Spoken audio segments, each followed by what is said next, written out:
Que Dieu nous bénisse, que Dieu nous fortifie et que sa grâce nous aide dans ce jour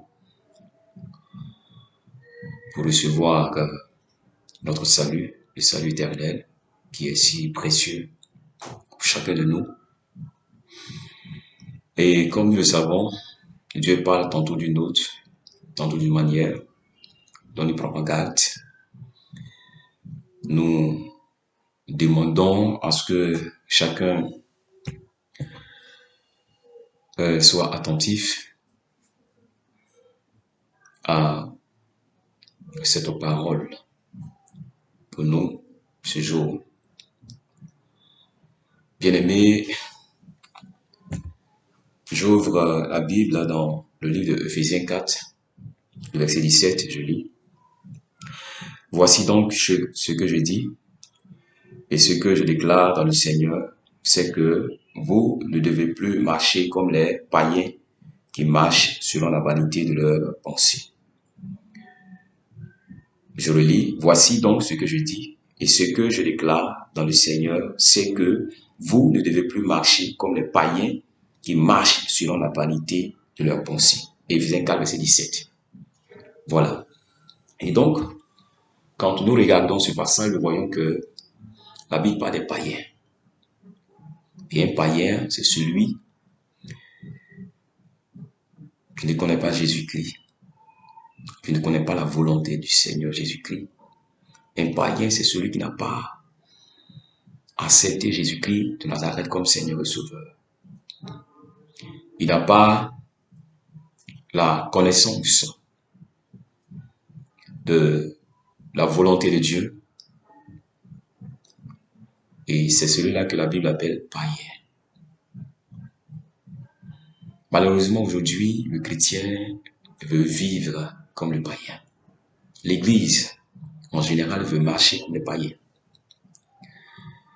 Pour preuve, nous voyons les habillements païens dans l'Église, le port des pantalons, les mèches, le maquillage, les mini-jupes, la dépigmentation qui est visible, les fêtes païennes,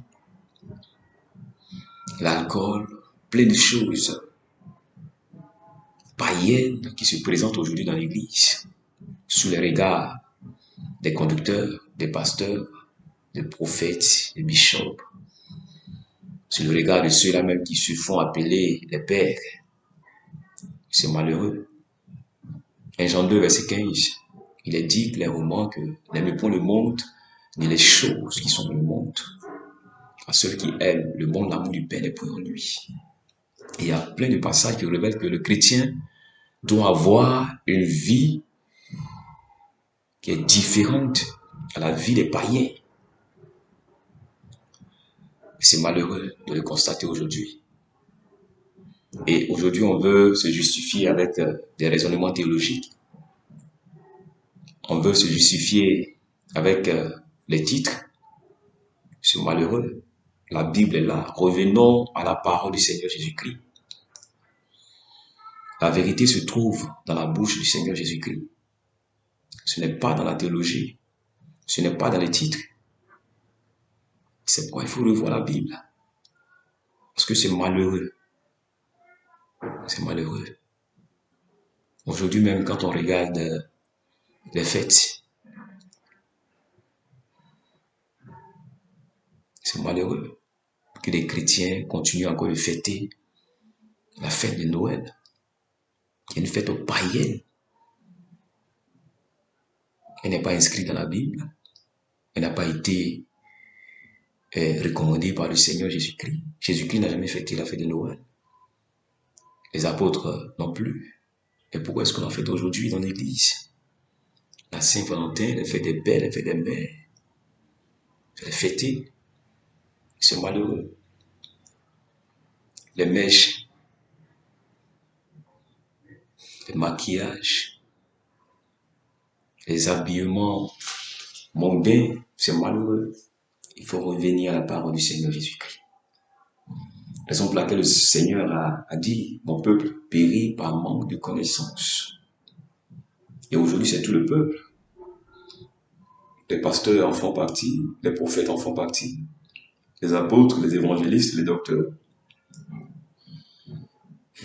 Personne ne lit la Bible. C'est malheureux. Jésus-Christ revient bientôt. Jésus-Christ revient bientôt.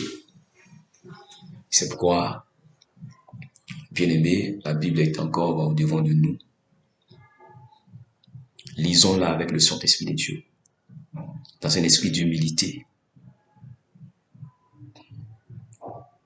sans orgueil. Lisons la Bible avec le Saint-Esprit de Dieu. Demandons la grâce de Dieu d'ouvrir notre esprit pour comprendre la volonté du Seigneur Jésus-Christ. Et ne regardons pas à ce que, voilà, je suis pasteur depuis 5 ans, depuis 10 ans, j'ai des fidèles, j'ai des églises, ça n'a rien à voir avec la compréhension de la parole du Seigneur Jésus-Christ. J'ai fait des études de théologie aux États-Unis, en France, en Chine et autres, je ne sais pas où.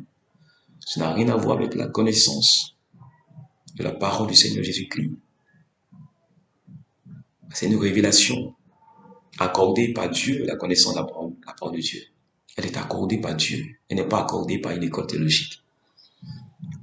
C'est pourquoi nous devons revenir au Seigneur pour chercher la grâce de Dieu, afin de vivre une vie d'obéissance, une vie de sanctification. Hébreux 12, 14. Sans la sanctification, personne ne verra le Seigneur Jésus-Christ. C'est pourquoi, par ces paroles, nous voulons attirer l'Église à revenir au Seigneur Jésus-Christ avant qu'il ne soit trop tard. Les temps sont finis. Voilà, les temps sont finis. Que Dieu nous aide. Et je prie que le Seigneur nous accorde la grâce de revenir aux Écritures, à la parole de Dieu. Que Dieu le bénisse. Amen.